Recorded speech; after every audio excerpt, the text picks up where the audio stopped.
Hello student, welcome once again. 3-phase induction motor 04 তিনটে class complete করার পর আমরা আছি আমাদের চতুর্থ ক্লাসে 3-phase ইন্ডাকশন মোটরের উপরে। ক্লাস শুরু করার আগে সম্ভাবনাগুলো একটু বলে দিই কি হতে পারে।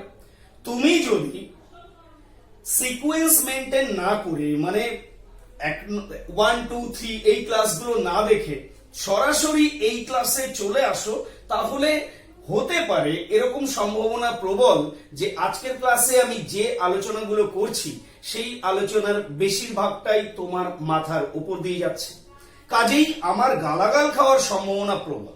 তো তোমাকে আমি রিকোয়েস্ট করব, প্লিজ আমাকে গালাগাল করো না, কারণ এই ফলটা কিন্তু আমার নয়, কারণ তুমি সিকোয়েন্স মেইনটেইন করে আসোনি, কাজেই হতে পারে তুমি বুঝতে পারছো না। তুমি সিকোয়েন্স মেইনটেইন করে এসো, তারপরেও যদি তুমি না বুঝতে পারো, সবকিছু যদি মাথার উপর দিয়ে যায়, যত খুশি গালাগাল করো, তখন গালাগাল করাটা তোমার অধিকারের মধ্যে পড়ে। সুতরাং আমি কি বলছি নিশ্চয়ই তুমি বুঝেছো। শুরু করব আজকের টপিক, আমাদের today's topic, rotor current and starting torque. আমি কথা বলছিলাম 3-phase ইন্ডাকশন মোটর নিয়ে। লাস্ট ক্লাসে আমরা কি করেছি? লাস্ট ক্লাসে আমরা সিগনিফিকেন্স অফ স্লিপ নিয়ে আলোচনা করেছি, বিস্তারে আলোচনা করেছি স্লিপের ইম্পর্টেন্স এটা কি বেসিক্যালি। তো স্লিপটা কিন্তু আমাদের পিছু ছাড়বে না, যতদিন ইন্ডাকশন মোটরের ক্লাসে আমরা থাকবো স্লিপ কিন্তু আমাদের পিছু ছাড়বে না, কাজেই স্লিপটা কিন্তু বোঝাটা অত্যন্ত জরুরি। আজকেও স্লিপ আমাদের পিছু ছাড়বে না। সুতরাং শুরু করব রোটর কারেন্ট দিয়ে।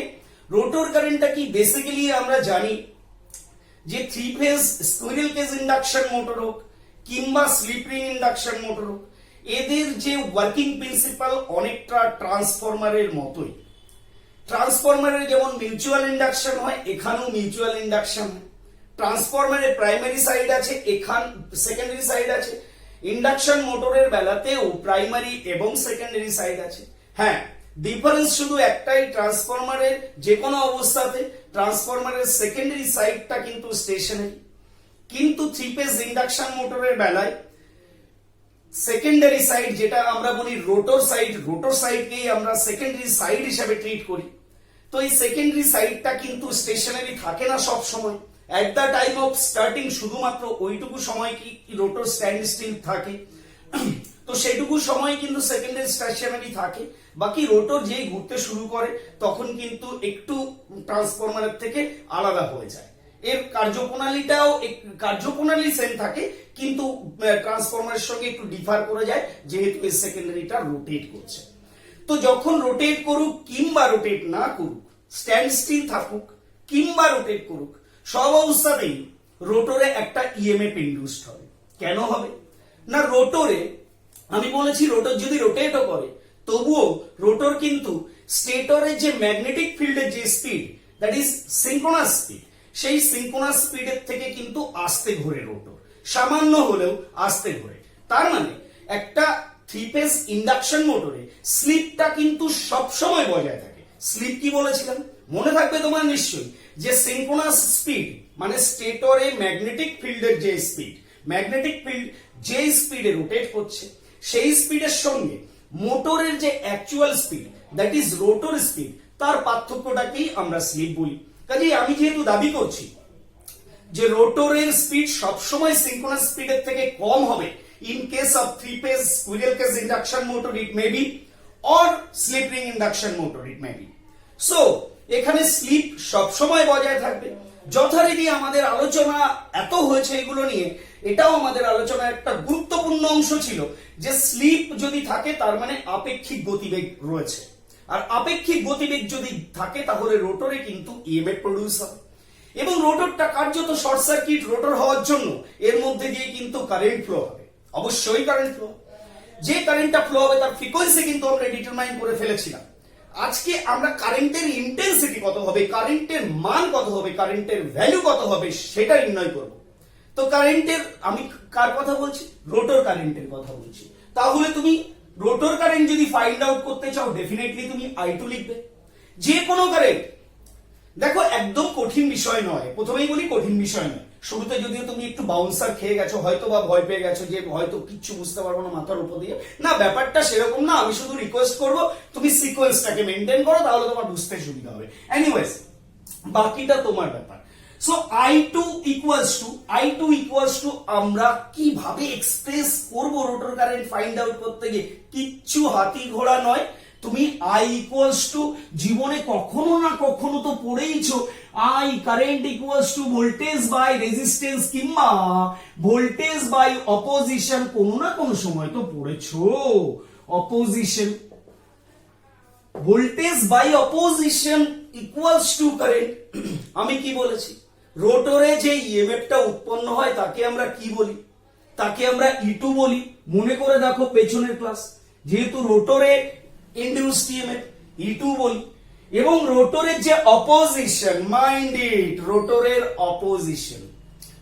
অপোজিশন নিয়ে আমরা লাস্ট ক্লাসে কথা বলেছি। অপোজিশন, রোটরে দু ধরনের অপোজিশন থাকে, কারণ এটা একটা ইন্ডাকশন মোটর, কাজেই এর যেমন কন্ডাক্টরের রেজিস্ট্যান্স থাকবে, সিম্পলি কন্ডাক্টরের কিন্তু রিঅ্যাকট্যান্সও থাকবে এক্স। তুমি এক্স এল ও বলতে পারো, এক্স ও বলতে পারো, ঠিক আছে। এখানে ক্যাপাসিটিভ এফেক্ট নেই বললেই চলে। যেটুকু রিঅ্যাকট্যান্স এফেক্ট সেটা কিন্তু ইন্ডাকটিভ রিঅ্যাকট্যান্স, সুতরাং এক্সএল লিখতে পারো, এক্স লিখতে পারো, ব্যাপারটা একই বোঝায় যে এটা ইন্ডাকটিভ রিঅ্যাকট্যান্সের কথা বলছি, মোদ্দা কথা। কাজেই এই দু ধরনের অপোজিশন থাকে। ব্যাপারটাকে যদি আরেকটু খোলসা করে দেখানো হয় তাহলে this is the resistance of the conductor body, entire total resistance. আমি যদি সমগ্র রেজিস্ট্যান্সটা এক জায়গায় করি, তো total resistance of the rotor, আর যেহেতু এটা রোটরের resistance, that is why R2 1 2। এই ব্যাপারটা ট্রান্সফরমার থেকে শিখে এসেছি আমরা, যে প্রাইমারি 1 সেকেন্ডারি 2, সো এগুলো নিয়ে কনফিউজ হওয়ার কোনো দরকার নেই। আর আমরা ইন্ডাকটেন্স তো থাকবেই, তো ইন্ডাকটেন্সের জন্য যে অপোজিশনটা ফেস করতে হয় সেটাকে আমরা ইন্ডাকটিভ রিঅ্যাকট্যান্স বলি, তো এটাকে আমি বলছি এক্সএল। তো কাজেই রোটরের তাহলে টোটাল অপোজিশন কি হবে তুমি জানো, এগুলো ইম্পিডেন্স ট্রায়াঙ্গেল আমরা বারংবার দেখিয়েছি, অল্টারনেটিং কারেন্টের পুরো সিরিজের ভিডিও দেওয়া আছে, তুমি ওখান থেকে দেখে নিতে পারো। তো এখান থেকে আমরা টোটাল জেড ইকুয়ালস টু কি, জেডটা আমাদের ইম্পিডেন্স ট্রায়াঙ্গেলে অতিভূত ছিল, মনে আছে নিশ্চিত তোমার। তো জেড ইকুয়ালস টু আমরা কি লিখি, আন্ডার রুট ভূমি স্কয়ার প্লাস লম্ব স্কয়ার। তো জেড ইকুয়ালস টু এটা, তো টোটাল বাধা কিন্তু জেড, মাইন্ড ইট। তাহলে induced EMF E2 and opposition equals to Z. আমরা কি জানি, I ইকুয়ালস টু ইএমএফ অথবা ভোল্টেজ, এখানে ইএমএফ নিয়ে কথা বলছি তাই ইএমএফটাই বলছি। তাহলে আমি I2 ডিটারমাইন করতে চাইছি, তাহলে I2 equals to E2 by definitely Z2, এটা কিন্তু Z2 রোটরের ইম্পিডেন্স Z2। তো I2 equals to E2 by Z2। তো এখানে যথারীতি I2 যদি তুমি রোটরের বার করতে চাও, তাহলে রোটরে উৎপাদিত ইএমএফ ওভার রোটরের ইম্পিডেন্স, টোটাল বাধা, টোটাল অপোজিশন, রোটরের ইম্পিডেন্স সিম্পলি। আমি এবারে এখানে একটা কথা বলতে চাই, এটা কোন কন্ডিশন, এটা দেখো এখানে একটা কথা বলি, যে তোমরা গত 2-3টে ক্লাসে ইতিমধ্যেই জানতে পেরেছো যে রোটরে ইনডিউসড ইএমএফটা কিন্তু পরিবর্তন। কিভাবে পরিবর্তন হয় না, যখন স্ট্যান্ড স্টিল থাকে তখন ইএমএফটা সর্বোচ্চ হয়, যখন ঘুরতে শুরু করে তখন ইএমএফ কমতে শুরু করে, বিকজ স্লিপ কমছে, মনে আছে নিশ্চয়ই, স্লিপ যেই কমে যাবে তখন কিন্তু উৎপাদিত ইএমএফ কমবে। এবং শুধু তাই নয়, বলে রাখা ভালো যে জেডটাও কিন্তু পরিবর্তন হবে। কেন জেড পরিবর্তন হবে, একটু আগে জেড কি দেখলে, Z2 equals to under root R2 square plus X square, XL টা লিখছি না, X2 স্কয়ার। ওকে, তো আমার R তো যে কোনো অবস্থাতে কনস্ট্যান্ট, আর তো রেজিস্ট্যান্স তো কনস্ট্যান্ট, রেজিস্ট্যান্স ইনবিল্ট রেজিস্ট্যান্স, কোনো স্লিপের উপরে ডিপেন্ড করে না, ফ্রিকোয়েন্সির উপর ডিপেন্ড করে না। কিন্তু এই যে এক্সটা কি, XL, এখানে এটা 2 পাই FL, এক্সএল বলেছি এটা 2 পাই এফএল। কাজেই এটা তো ফ্রিকোয়েন্সি ডিপেন্ডেন্ট, তো রোটরের ফ্রিকোয়েন্সি পরিবর্তন হয়ে যায়। যত রোটর রোটেট করতে থাকে, যত স্পিডে রোটর রোটেট করবে, তত রোটর ফ্রিকোয়েন্সি কমে যাবে। দ্যাট ইজ ওয়াই এক্সএল কমে যাবে। এক্সএল যদি কমে যায় তাহলে কি হবে? ইম্পিডেন্সও পরিবর্তন হয়ে যাবে, মানে কমে যাবে। কাজেই এই দুটো কিন্তু পরিবর্তনশীল। কাজেই I2 টাও কিন্তু পরিবর্তনশীল, মাইন্ডেড। I2 মানে রোটর কারেন্টও কিন্তু পরিবর্তন হয়, এটাও পরিবর্তন হয়, এটাও পরিবর্তন হয়। কাজেই রোটর কারেন্টও পরিবর্তন হবে। তো আমি রোটর কারেন্ট কি করে বার করব? না, রোটর কারেন্ট আমাদেরকে বার করতে হয় at stand still condition. Stand still condition. দেখো রোটর কারেন্ট তোমাকে কিভাবে জিজ্ঞেস করা হতে পারে? এট স্ট্যান্ড স্টিল কন্ডিশনে রোটর কারেন্টের ফর্মুলা কি, কিভাবে বার করবে? তোমাকে যদি ডেটা দেওয়া থাকে তুমি সেখান থেকে ভ্যালু পুট করে বের করে আনতে পারো। তো স্ট্যান্ড স্টিল কন্ডিশনে আমি লিখবো I2 ইকুয়ালস টু E2 কি? At stand still. দেখো এট স্ট্যান্ড স্টিল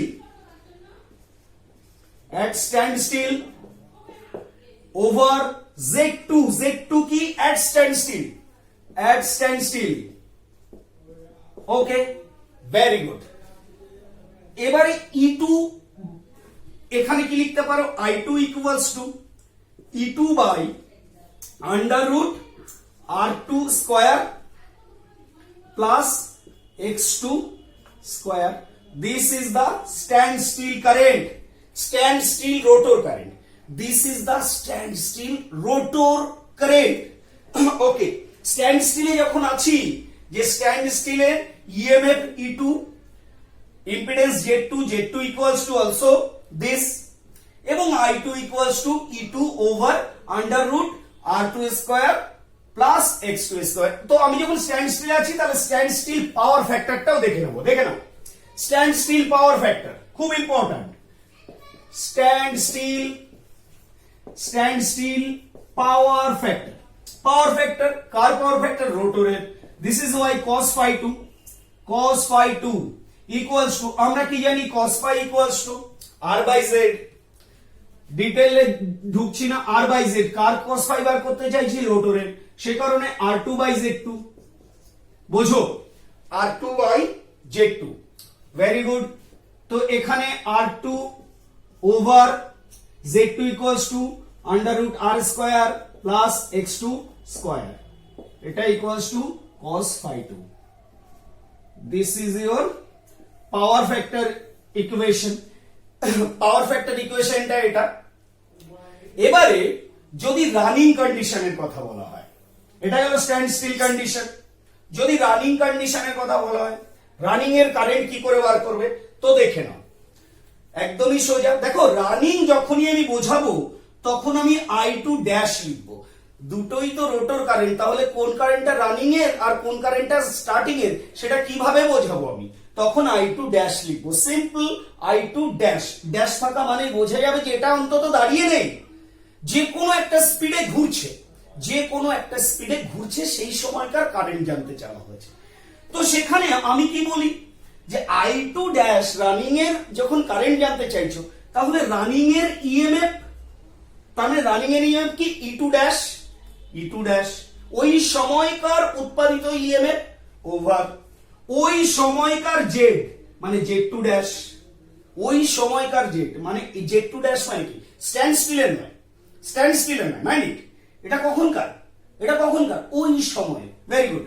তো এখান থেকে E2 ড্যাশ, লাস্ট ক্লাসটা একটু মনে করো, E2 ড্যাশ ইকুয়ালস টু আমি কি লিখেছিলাম? Slip into stand still EMF. মনে করো, slip into stand still EMF.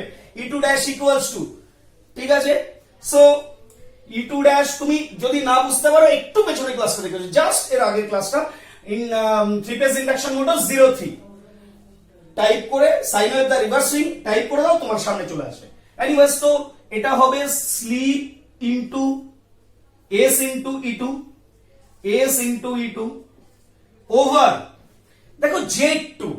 তো Z2 এটা রানিং এর, তো রানিং এর Z2 মনে করো, যে Z2 ইকুয়ালস টু এটা রানিং এর R2 ড্যাশ, দেখো R2 আর ড্যাশ লেখা লাগছে না। R2 ড্যাশ কেন লেখা লাগছে না এতক্ষণে বুঝে গেছে। R2 ড্যাশ এই কারণে লেখা লাগছে না, R2 কিন্তু রানিং এও এবং স্টার্টিং এ সেম, আর এর কোনো পরিবর্তন হচ্ছে না, বোঝো বোঝো। সুতরাং R2 ড্যাশ, R2 এর মাথায় ড্যাশ নাও দিতে পারো, কোনো অসুবিধা নেই, হলো। সো এটা R2 লিখতে পারো plus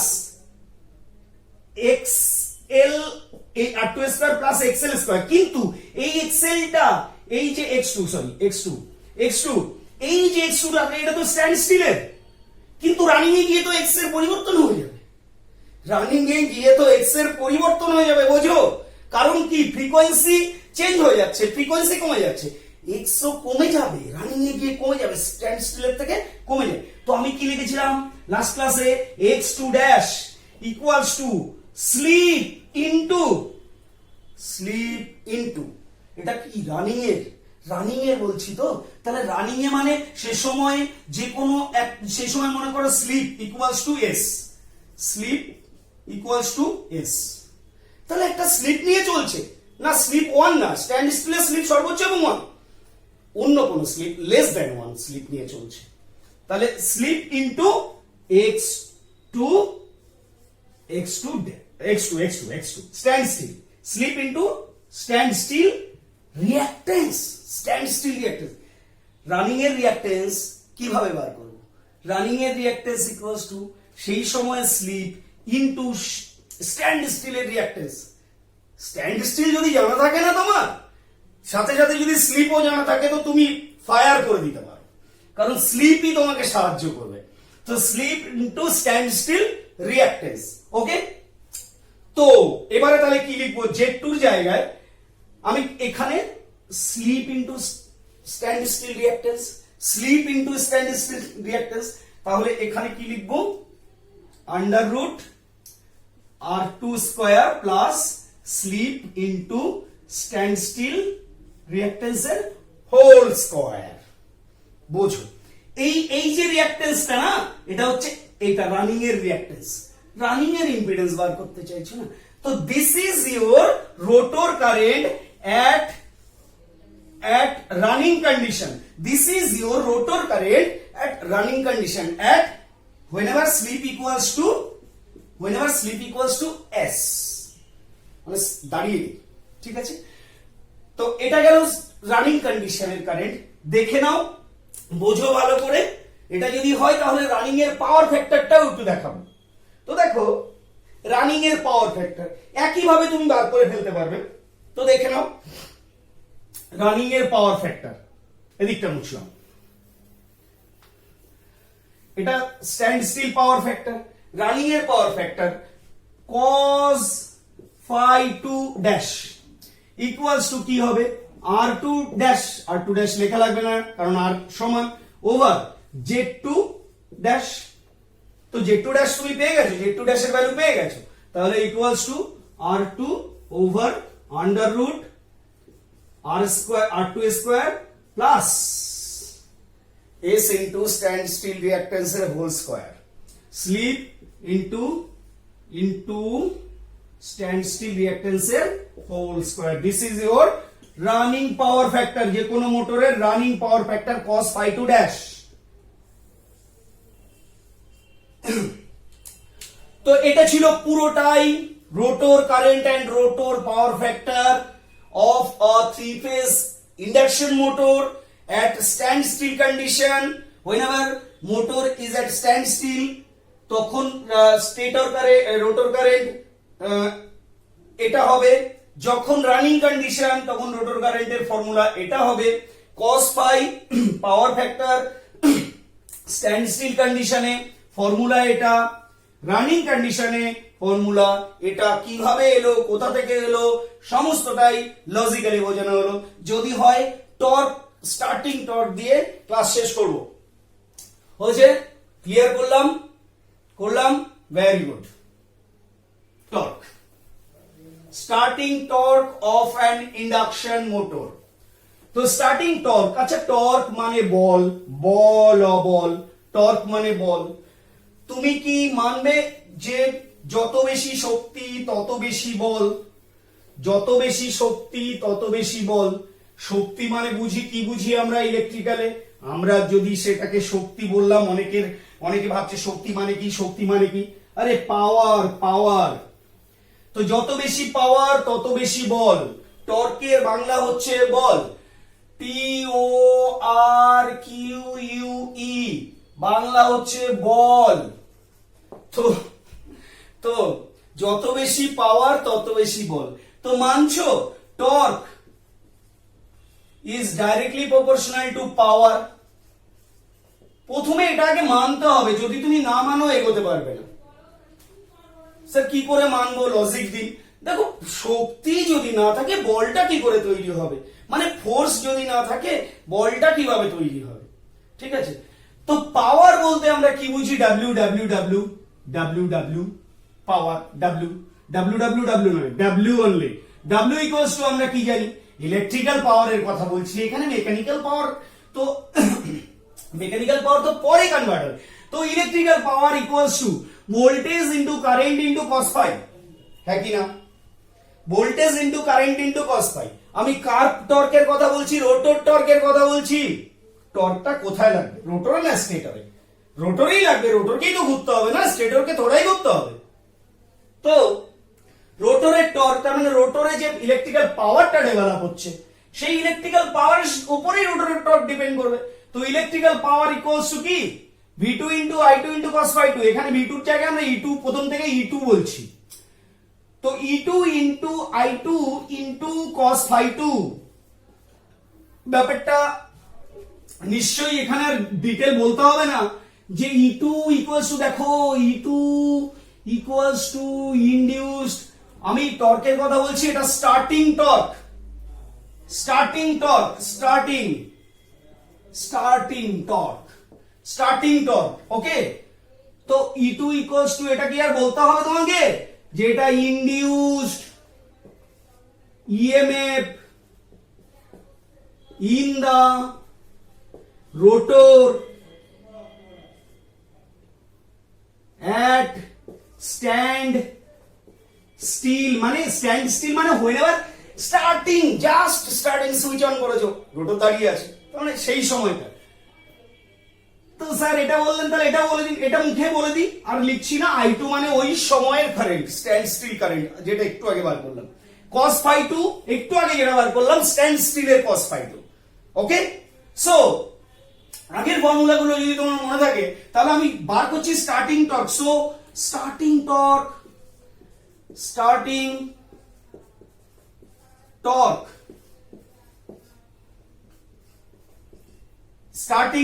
TS is directly proportional to power যেখানে, তাহলে আমি লিখতে পারি E2 I2 and cos phi 2। যদি না বুঝতে পারো আবারও পেছনের যে প্রুফ করলাম ওটা দেখে এসো। আচ্ছা, so TS is directly proportional to E2।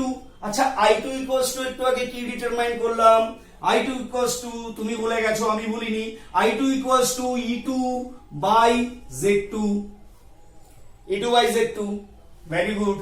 cos phi 2 equals to একটু আগে কি দেখলাম, R2 by Z2, মনে আছে তোমার, একটু আগেই করে এলাম। যদি না মনে থাকে ব্রেনোলিয়া খাও, ব্রাহ্মী শাক খাও। হলো, দেখো আমি কোথায় যেতে চাইছি। তো TS is directly proportional to E2 square into R2 by Z2 square। এ পর্যন্ত ক্লিয়ার, Z2 square। এবারে একটা কথা বলবো, এই যে E2, দেখো E2 কি, induced EMF in the rotor at stand still. আচ্ছা, এটা কার উপর ডিপেন্ড করবে, কতটা EMF ইনডিউসড হবে এটা কার উপর ডিপেন্ড করবে বলো? এটা কিন্তু ডিপেন্ড করবে কতটা ভোল্টেজ তুমি প্রাইমারিতে দিচ্ছ, V1 কতটা দিচ্ছ তার উপর ডিপেন্ড করবে। কিন্তু প্রাইমারিতে কতটা ভোল্টেজ দিয়েছো স্ট্যান্ড স্টিলে, তো আমরা একটা ইন্ডাকশন মোটর যদি 415 ভোল্টের মোটর হয় তাকে থোড়াই আমি 650 ভোল্টেজ দেবো, নাকি আমি তাকে 50 ভোল্ট দেবো, 415 ভোল্টই দেবো। তো সাধারণত আমাদের কি হয়, applied voltage in the primary to the primary, যেটা V1 মানে যেটা আমরা স্টেটরে অ্যাপ্লাই করি সেই ভোল্টেজটাও কনস্ট্যান্ট। সেই ভোল্টেজ যদি কনস্ট্যান্ট হয় তাহলে যে কোনো অবস্থাতেই মোটরের E2 কনস্ট্যান্ট, কারণ V1 যেখানে V1 যদি কনস্ট্যান্ট হয়, ইফ V1 কনস্ট্যান্ট, স্ট্যান্ড স্টিলের কথা বলছি, কনস্ট্যান্ট স্ট্যান্ড স্টিলের কথা বলছি, বোঝো, V1 constant, then phi1 will be constant at stand still। এই phi চেঞ্জ হবে, পরে চেঞ্জ হবে, কিন্তু আমি তো স্ট্যান্ড স্টিলের কথা বলছি, স্টার্টিং টর্ক নিয়ে কথা বলছি, তারপরে তো টর্ক চেঞ্জ হবে, সেটা আলাদা ম্যাটার। স্টার্টিং এ কত টর্ক হবে এটা কিন্তু খুব গুরুত্বপূর্ণ। স্যার স্টার্টিং টর্কের কথা কেন বলছে না তো? কারণ এইগুলো থেকেই কোশ্চেনটা পাবে বাবু, এইগুলো থেকেই কোশ্চেনটা পাবে, আর মজাটা তখনই তুমি বুঝতে পারবে। তো phi1 will be constant, then E2 also will be constant, বুঝো, E2 also will be constant। তো এখানে তুমি কি দেখছো? TS proportional to E2 square into R2 by Z2 square। তো যেখানে E2 টা কনস্ট্যান্ট, সরিয়ে দাও তাকে, এর উপর তো ডিপেন্ড করবে না, এটা তো কনস্ট্যান্ট, এর উপর তো ডিপেন্ড করছে না, কনস্ট্যান্ট, যে ফ্যাক্টরটা কনস্ট্যান্ট তার উপরে কি ডিপেন্ড করে? ডিপেন্ড করা মানে কি? তুমি বাড়লে আমি বাড়বো, তুমি কমলে আমি কমবো, এরকম ব্যাপার, সে সমানুপাতিক হলে, কিন্তু এর উপর এ তো কনস্ট্যান্ট, এর উপর তো ডিপেন্ড করবে না। তাহলে আমি লিখতে পারি এটাকে উড়িয়ে দিই R2 by Z2 স্কয়ার, বোঝো, লিখতে পারি, ইয়েস, ভেরি গুড। তো এখান থেকে এটাকেই কি লিখতে পারি দেখো, TS কি লিখতে পারি দেখো, এখান থেকে এই গেলাম, TS directly proportional two R2, দেখো Z2 স্কয়ার আছে তো, বাই Z2 লিখতে পারি। স্যার আরেকটা Z2 কোথায় গেল? তো ঠিক আছে, আরেকটা Z2 নিয়ে নিলাম, 1 by Z2। দেখো Z square, R2 by Z লিখেছি, তাহলে উপর নিচে, উপরে দেখো গুণ করো R2 by Z স্কয়ার। তো আমি বলছি এটা যদি প্রপোর্শনাল, তাহলে এই জিনিসটা কি?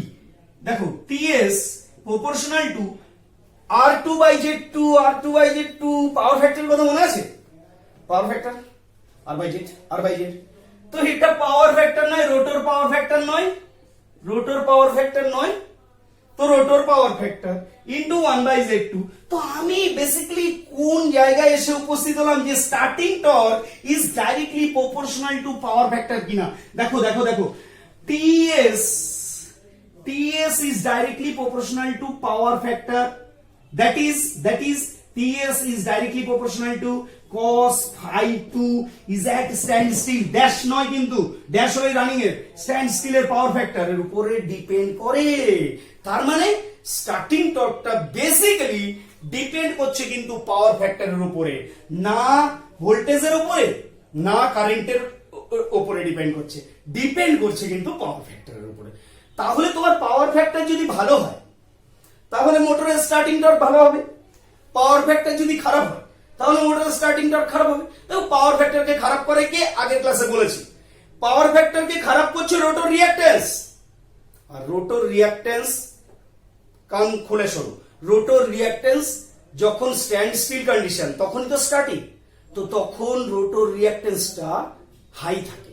তো রোটর রিঅ্যাক্ট্যান্স যত বেশি থাকবে তত কিন্তু পাওয়ার ফ্যাক্টর খারাপ হয়ে যাবে, ঠিক আছে? কাজেই কেন রোটর রিঅ্যাক্ট্যান্স হাই থাকে? Because rotor reactance equals to XL equals টু 2 পাই রোটর ফ্রিকোয়েন্সি L, 2 পাই FL রোটর ফ্রিকোয়েন্সি, এখানে তো ফ্রিকোয়েন্সি বলতে রোটর ফ্রিকোয়েন্সি কথা বলা হচ্ছে না, তো 2 পাই, এই সময় ফ্রিকোয়েন্সিটা তো সাপ্লাই ফ্রিকোয়েন্সির সমান, কারণ rotor frequency FR equals to sleep into supply frequency, সব পরপর, ওই জন্যই বলেছি, ওই জন্য যদি মাথার উপর দিয়ে যায় আর যদি গালাগাল আমাকে দিয়েছো তো সেটা কিন্তু অন্যায় হবে, মানে সেটা কিন্তু তোমার ফল্ট। সো স্লিপটা maximum is at stand still, তো স্ট্যান্ড স্টিল কন্ডিশনে rotor frequency equals to supply frequency, কারণ স্লিপ হচ্ছে 1 সে সময়, তো সে সময় রিঅ্যাক্ট্যান্সটা এই এক্সেলটা ইকুয়ালস টু 2 pi rotor frequency into L। তো এই হাই হয়ে গেলে পাওয়ার ফ্যাক্টর খারাপ করে দেবে। তুমি এখন পাওয়ার ফ্যাক্টর অ্যাঙ্গেল কিভাবে আমরা রেডি, এটা আর, এটা এক্সেল, এটা জেড, তো এই অ্যাঙ্গেল যত বাড়বে পাওয়ার ফ্যাক্টর তত খারাপ। শুরুতে এই অ্যাঙ্গেলটা অনেক বেশি থাকে, কাজেই একটা স্কুইরেল কেজ ইন্ডাকশন মোটরে, বলে রাখি, একটা স্কুইরেল কেজ ইন্ডাকশন মোটরে এই পাওয়ার ফ্যাক্টরটা স্টার্টিং এ প্রচন্ড খারাপ থাকে। কাজেই একটা স্কুইরেল কেজ ইন্ডাকশন মোটরের স্টার্টিং টর্ক একেবারেই ভালো নয়। যদিও তোমাকে বলে রাখি যে আমরা বেশিরভাগ জায়গাতেই স্কুইরেল কেজ ইন্ডাকশন মোটর ব্যবহার করি, বিকজ এটা অনেক সস্তা হয়, এর কনস্ট্রাকশনটাও অনেক ইজি। কিন্তু কিছু স্পেশাল জায়গা আছে যে জায়গাগুলোতে আমাদের হেভি লোড নিয়ে, শুরু থেকেই হেভি লোড নিয়ে মোটর চালাতে হয়, সেই জায়গায় আমরা স্কুইরেল কেজ মোটর একদমই নয়। কোন motor? Slip ring induction motor. কেন slip ring induction motor? Slip ring induction motor হলো রোটর পাওয়ার ফ্যাক্টর ভালো নয় স্টার্টিং এ, কিন্তু তাকে ভালো করে দেওয়া যায়। কি করে দেওয়া যায়? আমাদের স্টার্টিং এর সময় তার সঙ্গে আমরা কিছু এক্সটার্নাল এলিমেন্ট তার সঙ্গে যোগ করে দিই। এক্সেল এর সঙ্গে আমরা রেজিস্ট্যান্স যোগ করে দিই। যোগ করে দিলে রেজিস্ট্যান্সটা যদি এদিকে বেড়ে আসে, দেখো এদিকে যদি রেজিস্ট্যান্স বেড়ে আসে, তাহলে দেখো এই অ্যাঙ্গেল কমে যাচ্ছে। আর অ্যাঙ্গেল যদি এটা আর এটা এক্সেল, তো এই অ্যাঙ্গেল যে কমে যাবে, পাওয়ার ফ্যাক্টর ইমপ্রুভ করে যাবে, অ্যাজ ওয়েল অ্যাজ তোমার স্টার্টিং টর্ক ইমপ্রুভ করে যাবে। আমরা স্কুইরেল কেজ ইন্ডাকশন মোটরে সেটা পারি না কেন? স্কুইরেল কেজ ইন্ডাকশন মোটরের সমস্যা হচ্ছে এর রোটরটা permanently short circuited. Slip ring এ সেটা থাকে না। রোটরটা পার্মানেন্টলি শর্ট সার্কিট হওয়ার দরুন আমাদের বাইরে থেকে রোটর সার্কিটে এলিমেন্ট অ্যাড করা, কি এলিমেন্ট না পাওয়ার ফ্যাক্টরকে ভালো করতে পারে কিংবা এক্সেল কে কিছুটা নিউট্রালাইজ করতে পারে, এরকম এলিমেন্ট বাইরে থেকে আমাদের অ্যাড করা পসিবল হয় না। যেহেতু পসিবল হয় না, ওই জন্য এই মোটরটাকে আমরা যেখানে হাই টর্কের প্রয়োজন সেখানে ব্যবহার করতে পারি না। সেক্ষেত্রে আমাদের কিন্তু স্লিপ রিং ইন্ডাকশন মোটর ব্যবহার করতে হয়। স্লিপ রিং ইন্ডাকশন মোটরের কনস্ট্রাকশনটা খুব সুন্দর, খুব ইন্টারেস্টিং, প্রচন্ড হারে ব্যবহার হয় স্লিপ রিং ইন্ডাকশন মোটর। তো সেই সব জানতে গেলে অবশ্যই তোমাকে পরের ক্লাস পর্যন্ত অপেক্ষা করতে হবে। সো সাথে থাকো, পড়াশোনা করো, হাসতে থাকো। Thank you so much.